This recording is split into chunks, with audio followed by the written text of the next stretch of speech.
누가복음 11장 5절에서 8절에 있는 말씀 함께 나누겠습니다.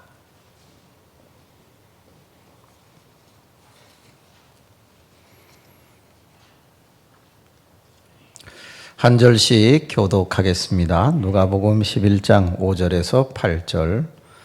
또 이르시되 너희 중에 누가 벗이 있는데 밤중에 그에게 가서 말하기를 벗이여 떡 세 덩이를 내게 구워 달라.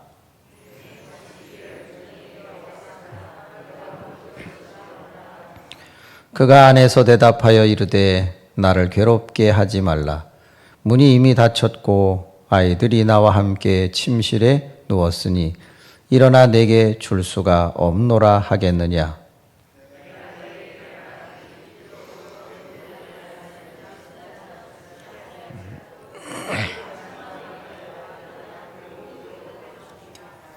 아멘. 사랑하는 성도 여러분, 우리는 신앙생활을 하고 있습니다. 하나님을 믿는 믿음의 생활을 하고 있죠. 그런데 성경에는 참 많은 것을 신앙생활 중에 하라고 합니다. 그것을 계명이라고도 하고 하나님의 말씀이라고도 하는데 이거 하세요, 저거 하세요, 끊임없이 하나님의 자녀로서 그리스도의 제자로서 해야 할 것들을 우리에게 명령하고 있습니다. 그런데 그 중에서 60년 넘게 신앙생활을 하다 보니 이건 하기가 너무 어렵다. 이건 지키기가 너무 힘들다 하는 것들이 확연하게 다가옵니다. 그 중에 첫 번째, 저는 회개하라가 어렵습니다. 성경에 보면 회개하라 천국이 가까웠다 이렇게 말씀하고 있는데 여러분 회개가 쉽습니까? 회개는 입으로만 잘못했습니다가 아니잖아요. 그죠? 회개라는 말은 메타노이아라는 단어를 썼습니다. 그런데 이 메타노이아라는 말은 세 가지를 할 때에 사용하는 단어입니다. 첫 번째는 입으로 시인하는 겁니다. 인정하는 거죠.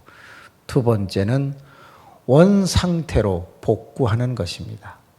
내가 어떤 것을 훔쳤으면 그것을 제자리에 돌려놓는 것을 말합니다. 세 번째는 다시는 그 일을 하지 않아야 합니다. 따라서 회개라는 말은 잘못했습니다가 아니라 변화를 의미합니다. 하던 짓을 안 하는 거고 안 하던 것을 하는 변화가 회개인 것입니다. 그렇다면 여러분, 지금 이 자리에서 누가 가장 많이 변화되어 있어야 할까요? 회개를 가장 오래 한 사람이겠죠. 예수 그리스도를 가장 오래 믿은 사람입니다. 그렇다면 장로님들이 아마도 가장 많이 변화되어 있어야 합니다. 더군다나 목회자는 두말할 나이도 없습니다. 예수님을 60년 믿고 70년 믿으면서 매일 회개를 했을 텐데 걸어다니는 천사가 되어 있어야 하지 않나라는 거예요. 그런데 오늘도 부끄럽고 힘든 것은 뭐냐면 왜 그렇게 안 바뀌느냐 그거예요.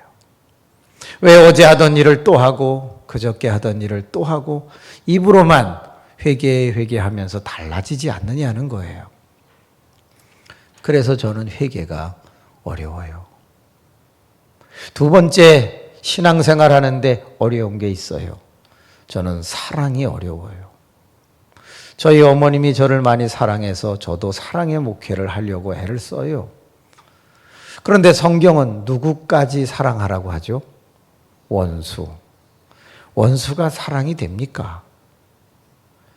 저는 목회를 하면서 저를 무척 힘들게 하는 성도님들을 만나곤 해요.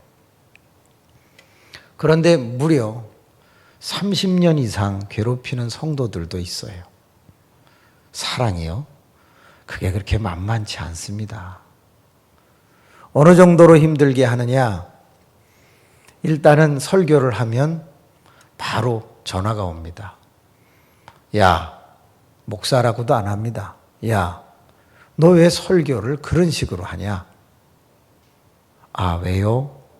너 왜 나를 치냐? 저 안 쳤는데요. 그 다음부터가 문제입니다. 너 지금 말대꾸하냐? 이러면서 제가 말을 하면 바로 말을 받아서 하는데 놀랄 준비를 하시죠. 짧으면 20분, 최고 길었을 때 6시간.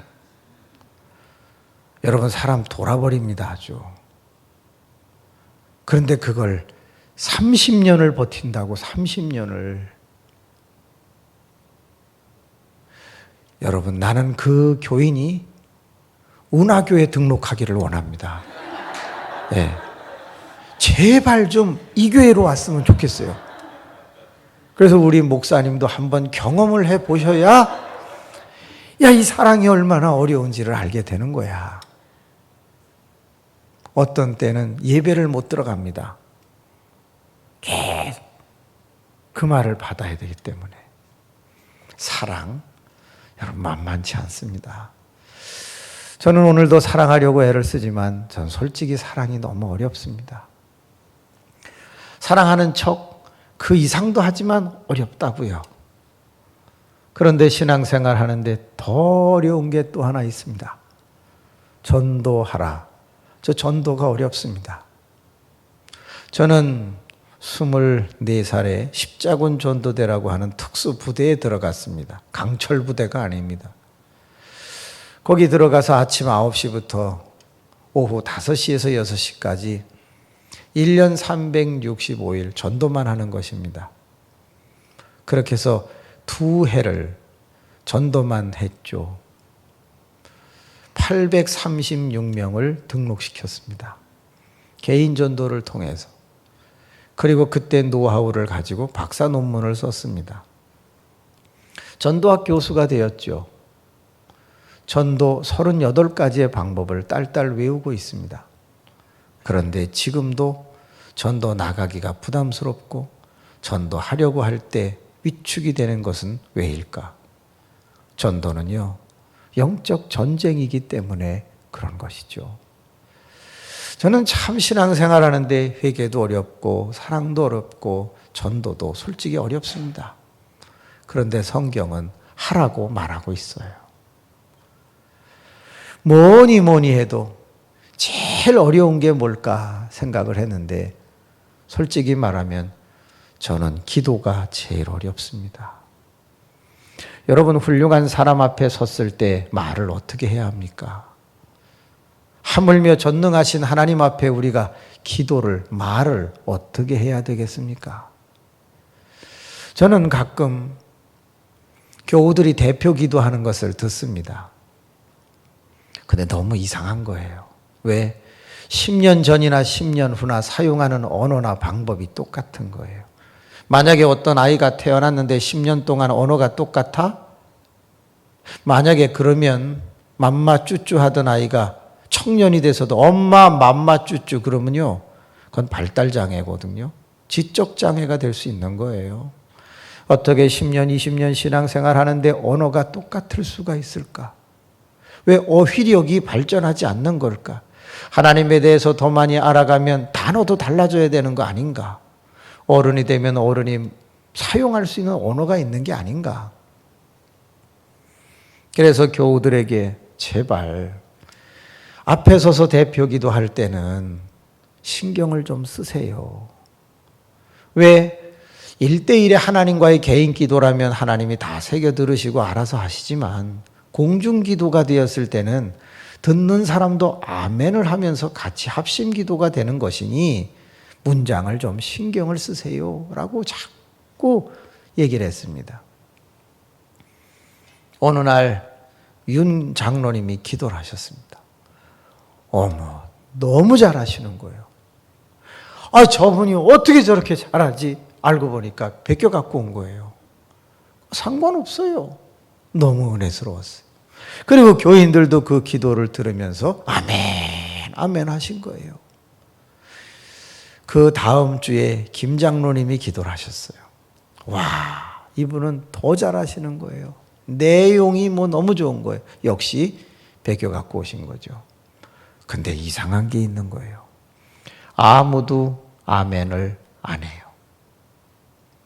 똑같이 잘했는데 윤 장로님은 아멘을 화답하고 왜 김 장로님은 안 했을까? 그때 소름이 쫙 끼친 거예요. 윤 장로님은 자기가 한 기도의 내용과 삶이 어느 정도 일치했던 거예요.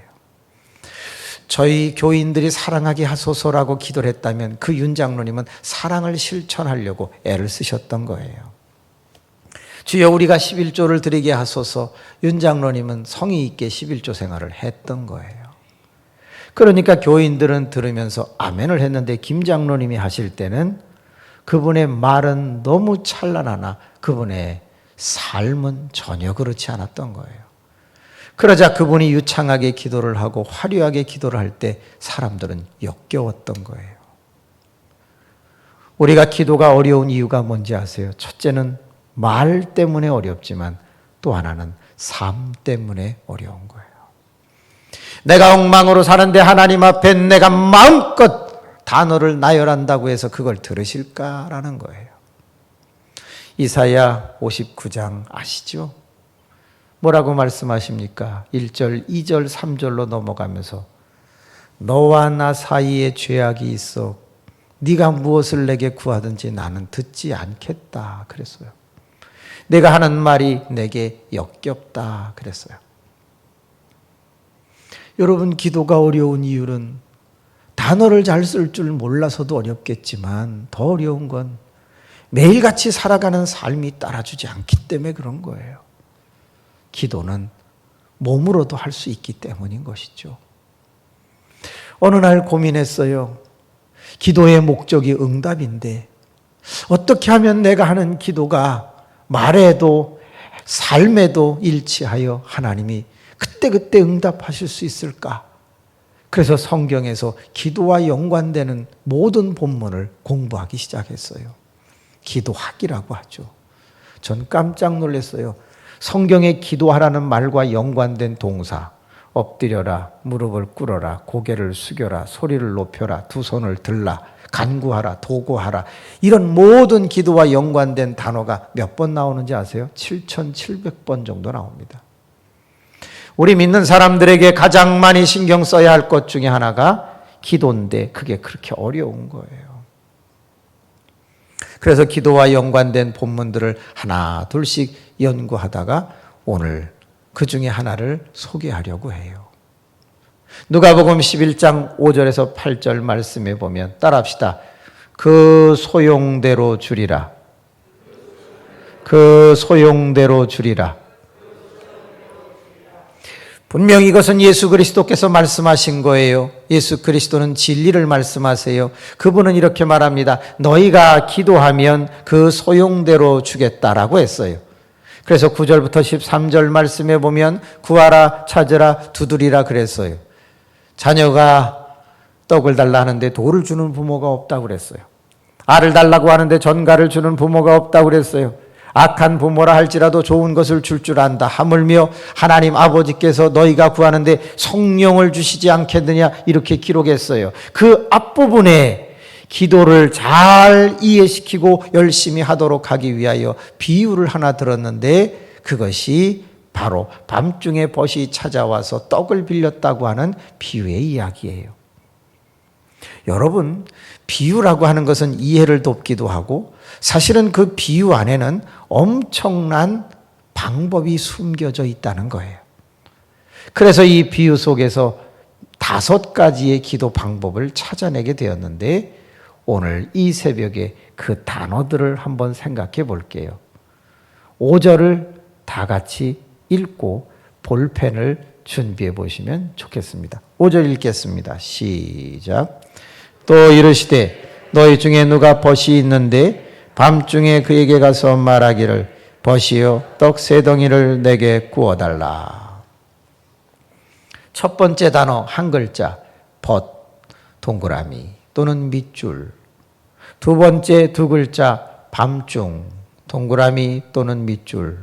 세 번째 3덩이, 밑줄 또는 동그라미. 네 번째 4글자 구워달라.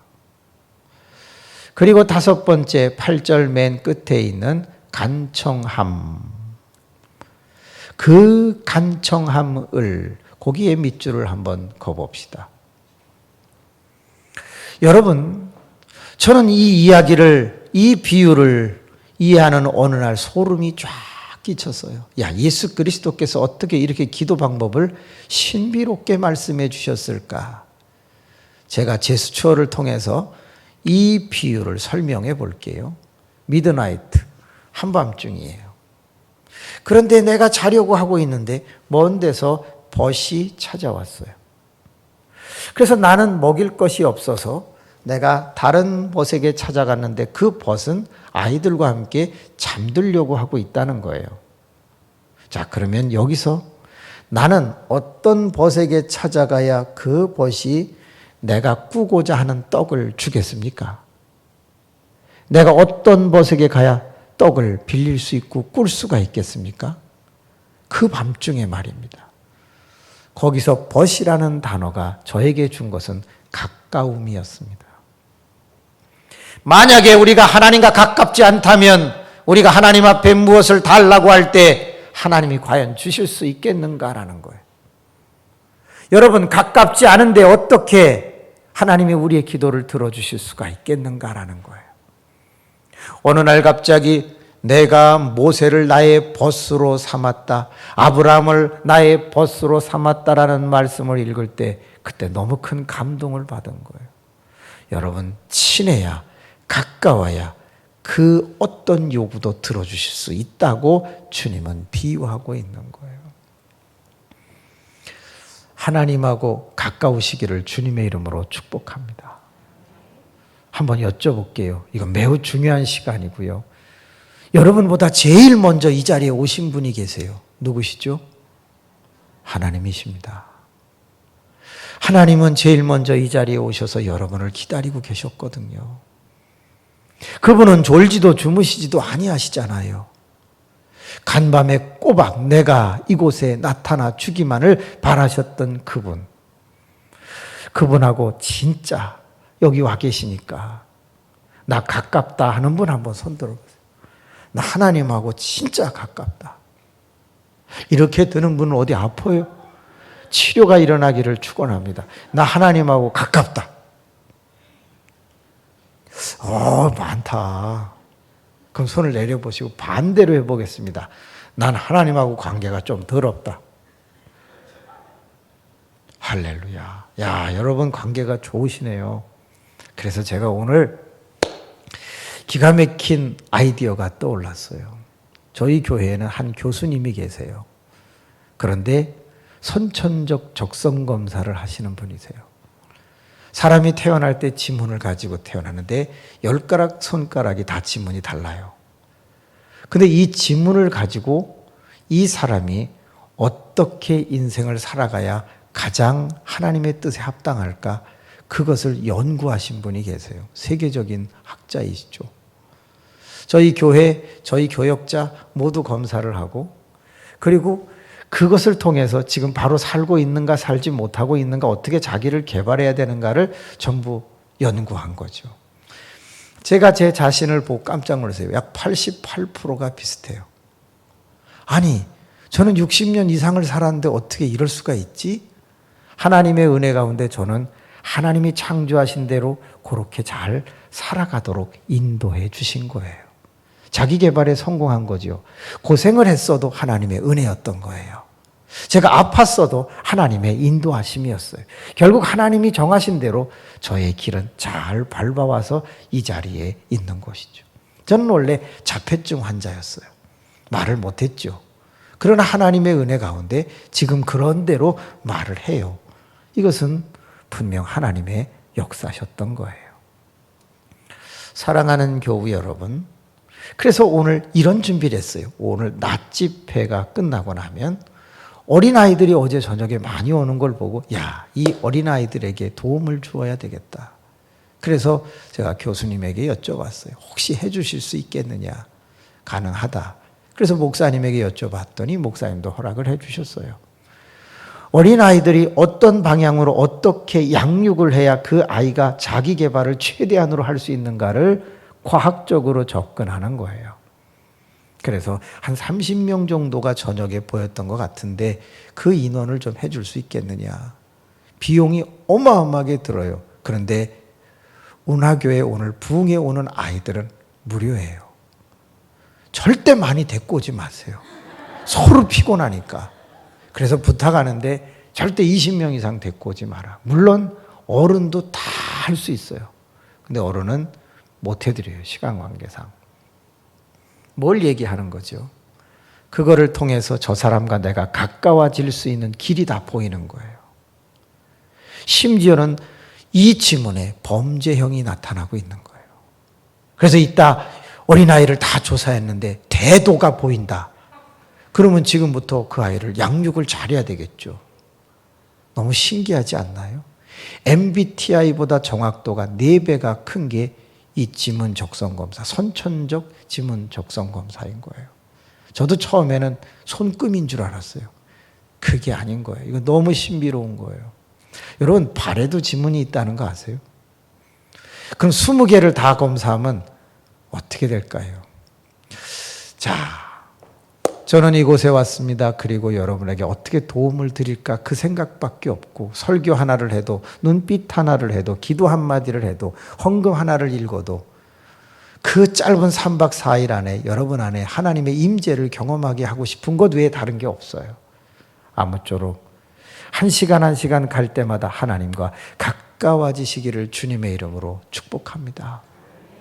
가까우면 여러분 부담스러운 것까지도 다 해결해 주실 수 있다는 거 아시죠? 따라합시다. 하나님과 나는 가깝다. 두 번째 단어가 밤중이라는 단어예요. 지금 문제가 언제 터진 거예요? 밤중에 터진 거예요. 그렇다고 하면 낮에는 떡을 구하기가 쉽겠지만 밤중에는요 제한적이란 말이에요. 아, 이거구나. 밤중이라는 말은 뭐지요? 내 인생 속에 갑자기 어려운 일이 생겼어. 그럴 때는 평상시에 하지 않던 방법대로 매달릴 줄 알아야 된다는 거예요. 지금 문제가 밤에 터졌어. 그러면 밤중에 특별한 방법으로 매달릴 수 있는 방법이 뭐가 있을까? 그것은요, 모든 사람이 자려고 하는 때에 일어나서 찾아 나서는 거예요. 전 그래서 이걸 작정기도라고 한번 응용해 보는 거예요. 내 인생 속에 어려운 문제가 생겼어요. 그럼 어떻게 그것을 풀 거예요? 작정기도를 할 이유가 있는 거잖아요.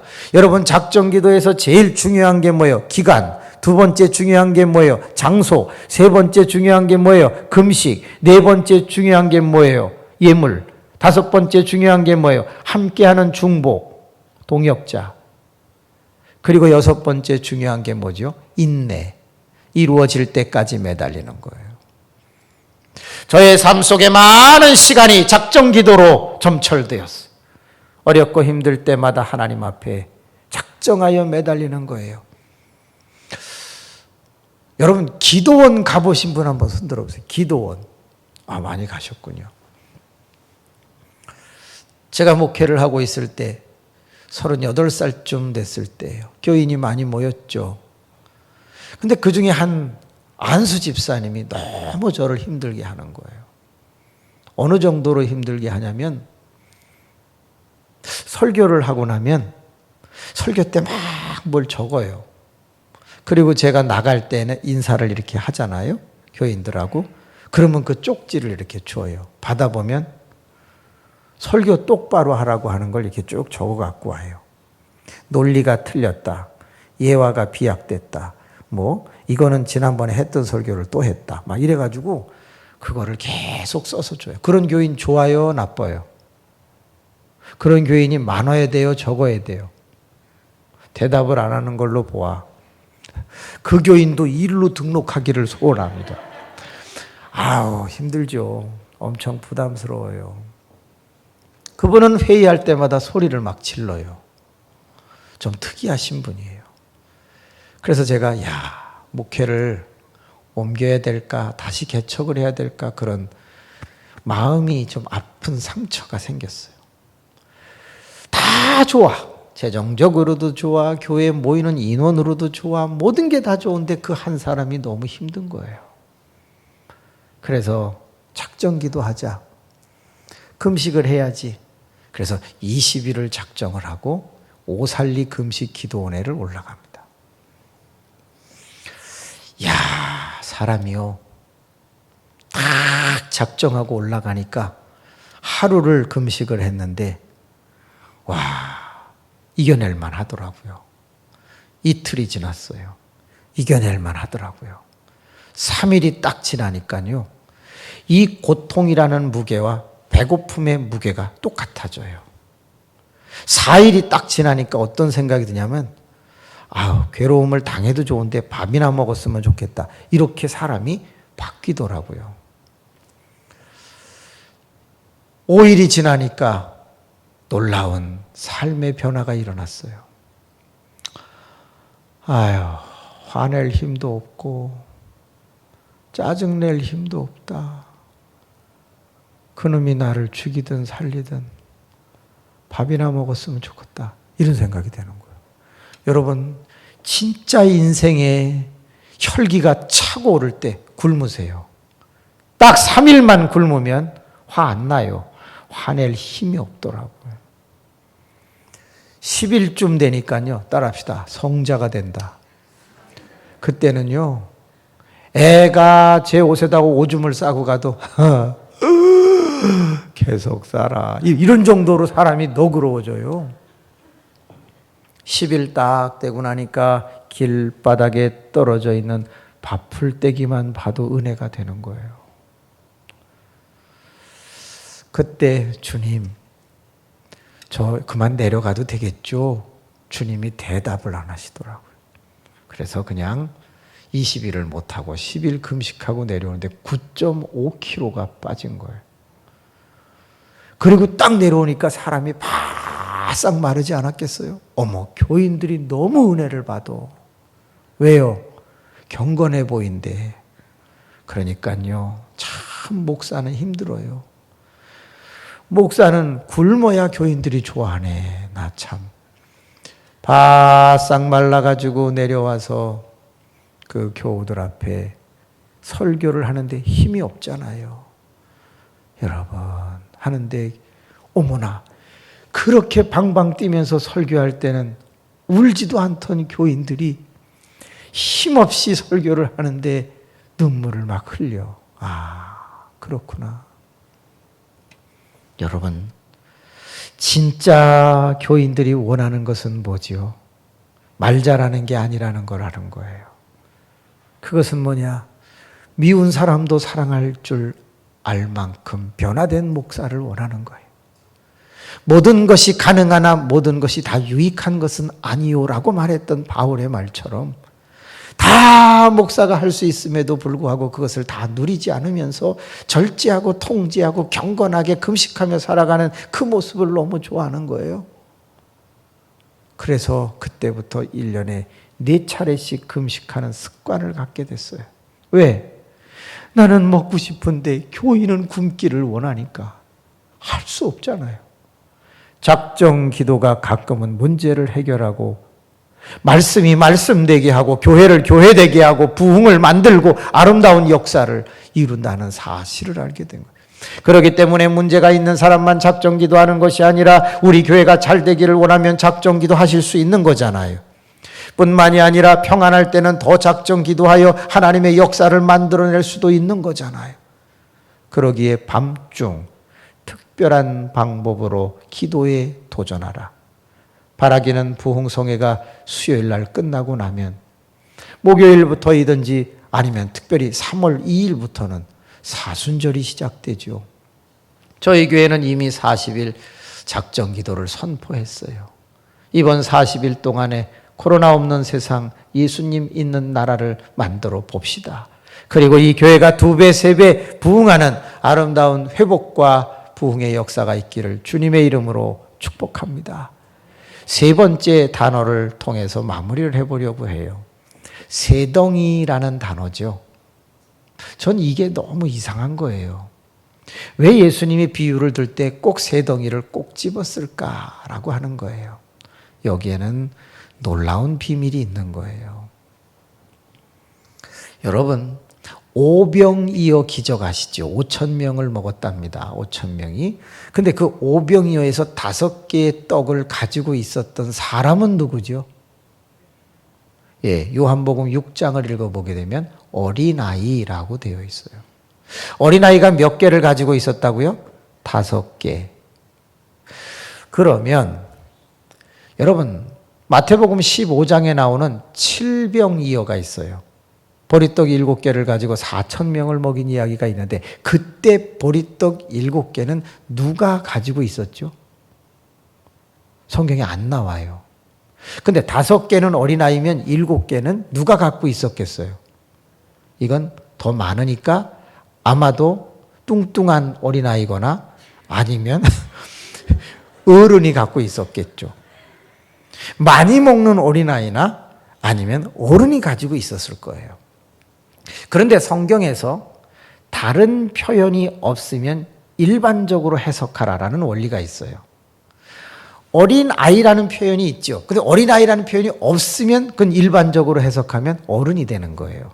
자, 사사기를 읽어보면 사사들이 쭉 나옵니다. 그 중에 딱 한 사람 왼손잡이가 있어요. 누구죠?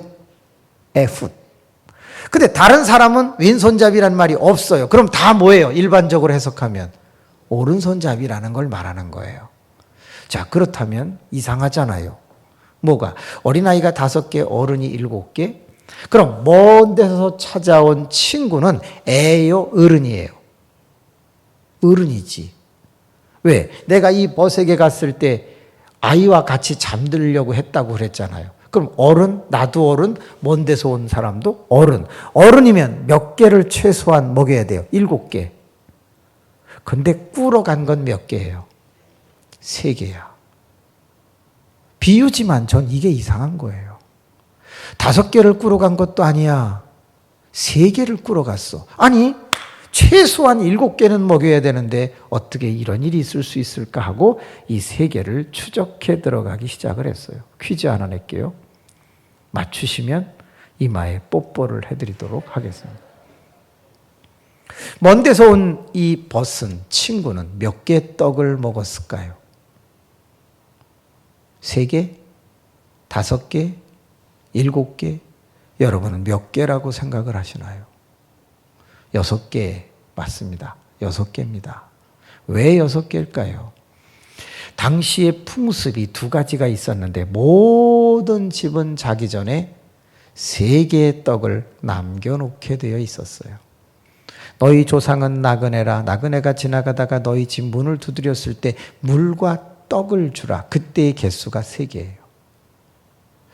또한 내일 누룩이 든 유교병을 먹고자 할 때 너희는 내일 베이킹 파우더 소다 역할을 하는 누룩의 떡 3개를 남기라는 풍습이 있었어요.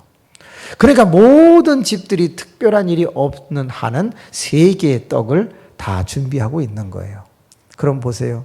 우리 집에 몇 개 있어요? 3개. 쟤네 집에 몇 개 있어요? 3개. 합하면 친구는 몇 개 먹어요? 6개를 먹을 수 있는 게 산술이에요. 그런데 왜 3덩어리가 중요하냐? 내가 이 집에 갈 때 3개가 있다는 걸 알고 가요? 모르고 가요? 알고 가지. 기도는 그렇게 하라는 거예요. 세동이라는 말의 뜻은 확신 갖고 기도하라는 의미가 담겨 있는 거예요. 내가 이미 갈 때 그 집에 3개가 있다는 걸 알고 가는 거야. 여러분, 내가 구한 것은 받은 줄로 믿고 구하는 거예요. 그렇기 때문에 하나님은 신실하신 분이고 내가 하나님 이거 갖고 계시죠? 하나님 이거 주세요 할 때 나는 이미 받아 놓고 기도할 정도로 확신을 갖는 것. 이게 바로 세덩이에요. 2번째가 뭐죠? 구체적으로 하라는 거예요. 하나님 3개 주세요. 하나님 5개 주세요. 하나님 7개 주세요. 1000개를 주세요. 내가 하나님 앞에 얻고자 하는 것을 구체적으로 기도하는 것. 또 세덩이 안에 들어있는 마지막 진리. 내가 먹어요? 친구가 먹어요? 중보 기도하라는 의미가 거기 담겨 있어요. 나만을 위한 기도를 하는 것이 아니라 다른 사람을 위해서 기도할 줄 알아야 한다는 것이죠. 그래서 가까운 사이가 되라. 밤중 평상시 하지 않던 방법대로 기도할 줄 알아야 한다. 3번째, 확신 갖고 기도해라. 구체적으로 기도해라. 그리고 남을 위한 중보 기도도 해라 라는 의미가 있고 마지막 도장을 찍은 게 꾸어달라 4글자예요. 제발 기도는 달라고 하는 게 아니라 돌려갚겠다는 마음으로 기도해라 그 말이에요. 내가 하나님 앞에 건강을 구했어요. 건강해지면 건강 육신을 가지고 봉사하고 충성하는 게 타당한 거예요. 내가 하나님 앞에 물질을 달라고 했으면 내가 하나님 앞에 물질을 드리는 것도 타당한 거예요. 많은 사람은 달라고 하지요. 그런데 우리는 기도할 때 꾸는 심정으로 꾸어달라 그런 심정으로 아버지 앞에 기도하는 거예요. 신집사라는 분이 있었어요. 그분은 보안관처럼 부추를 신고 다녔어요. 부추라고 그러나? 부추는 먹는 거 아닌가? 하여튼간 이상한 걸 신고 다녔어요. 그리고 뒤에 별 표시 보안관 같은 그걸 꼭 달고 다니는 신집사가 있었는데 키가 한 178? 잘생겼어요. 그래서 그분을 불렀어요. 신집사, 봉고차 운전 좀 해줄래? 차량 운행 좀 해주라. 네. 그래서 맡겼어요. 잘생긴 데다가 운전도 잘하지 보안관 별 표시도 붙이고 다니지 사람이 왠지 믿을만 하잖아요. 보안관 마크를 달고 다니니까. 운전을 막 하는데 그 차에 박 권사님이라는 분이 타고 오셨어요. 그에게는 딸이 둘이 있었어요. 어느 날 갑자기 자네 내 딸하고 한번 사귀어보지 않겠나? 이래가지고 사귀어서 결혼을 하게 됩니다. 그래서 둘이 행복한데 하루는 신집사가 저를 찾아왔어요. 목사님, 제가 결혼 생활을 하는데 좀 어렵습니다. 돈 좀 꿔주세요. 그러더라고요. 그 차량 운행도 하고 충성을 하니까 얼마를 꿔줘? 그랬더니 뭐 많이 아닙니다. 800만 원만 꿔주세요. 그래서 800만 원이 내가 어디 있냐? 그랬더니 그러지 마시고 교회에 돈 많지 않냐? 좀 꿔달라. 그게 내 돈이냐? 그랬더니 그러지 말고 좀 꿔달라. 그래서 이제 은행에서 마이너스를 일으켜서 800만 원을 꿔줬어요. 얼마 있더니 또 찾아와서 또 꿔달래, 또 꿔달래, 또 꿔달래, 또 꿔달래. 그래갖고 2천만 원이 됐어요. 어머나, 교회 안 나와. 차량 운행도 안 해. 한 달에 한 번 정도 나와요. 자네 왜 안 나오나? 요즘 좀 어려운 일이 있어서요. 그래 사람들 다 길거리에서 기다리잖아. 죄송합니다. 그러더니 아예 안 나와. 뭐 잃고 뭐 잃어요? 돈 잃고 사람도 잃어. 사랑 목회를 잘못하고 있는 건가? 이런 생각이 들었어요. 근데 전화가 왔어. 딱 받으니까. 목사님, 저 신집사입니다. 요즘 왜 안 나와? 제가 지금요, 찜질방에서 장작대고 있거든요. 근데 곧 나갈게요. 근데 목사님, 돈 좀 붙여주세요. 와, 이제는 오지도 않고 돈을 붙여달래. 그런데 저는 그가 불러주는 계좌번호를 적고 앉았어 또. 그래서 돈을 또 계속 붙여줍니다. 액수가 자꾸 올라갑니다. 이해하고 들으세요. 어느 날 기분이 별로 좋지 않았어요. 출근을 했는데 감정이 좋지 않았어요. 전화가 왔는데 신집사예요. 받을까 말까 하다가 그래도 혹시나 조금 갚는다거나 교회 온다는 소리일까 전화를 딱 받았어요. 목사님, 제가 지금 무척 바쁘거든요. 빨리 30만 원만 붙이세요. 붙이세요? 제가 그때 참았어야 되는데 입에서 욕이 나간 거예요. 야, 이 새끼야. 너 나한테 돈 맡겼어? 이게 죽으려고 환장을 했나? 어머, 그냥 이게 빵 터지면서 말이 막 나가는 거예요. 더는 안 할게요. 여러분 놀랄까 봐. 막 저도 모르게 그 욕 한 번 안 해보던 제가 막 어디서 그렇게 욕은 또 잘 나오는지 방언보다 더 잘 나와. 막 그냥 쏟아부었어. 그리고 전화 끊어, 뭐야. 그러고 딱 끊었어. 또 금방 죄의식이 드는 거야. 하나님, 내가 그냥 참았어야 되는데 그때 왜 내가 욕을 했는지. 하나님, 내 안에 마귀가 있나. 그때 이후로 지금까지 그 사람을 볼 수가 없어요. 물론 전화도 오지 않아요. 제가 욕을 해서 그 사람이 시험 들어서 이제 떠났나? 별 생각을 다 하죠. 뭘 얘기하려고 하는지 포인트 하나만 잡을게요. 제가 왜 그 사람을 그렇게 욕하면서 전화 끊으라고 했죠? 단 한 번도 갚는 건 없고 달라고만 했기 때문에 미운 거예요. 저는 그에게 완제하라고 말한 적 한 번도 없어요. 한 번이라도 전화를 하든지 와서 목사님, 제가 너무 미안합니다. 지금 10만 원밖에 못 구했습니다. 요거라도 받으시죠. 그게 단 한 번이라도 몇 년 사이에 있었다면 저는 그에게 그렇게 하지 않았을 거예요. 달라고만 하는 그가 너무 역겹고 꼴보기 싫었던 거예요. 여러분, 우리가 하나님 앞에 맨날 달라고만 하고 있다면 이게 얼마나 추한 건지 아세요? 돌려 갚을 생각을 하고 하나님 앞에 나가고 내가 건강으로 물질로도 돌려드리면서 한다면 하나님은 그 기도를 얼마나 기뻐하시겠는가라는 거예요. 아무쪼록 벗처럼 기도하고 밤중처럼 기도하고 새덩이처럼 기도하고 꾸어달라처럼 기도하고 마지막으로 그 간청함으로 기도하는 저와 여러분이 되기를 주님의 이름으로 축복합니다. 기도하겠습니다.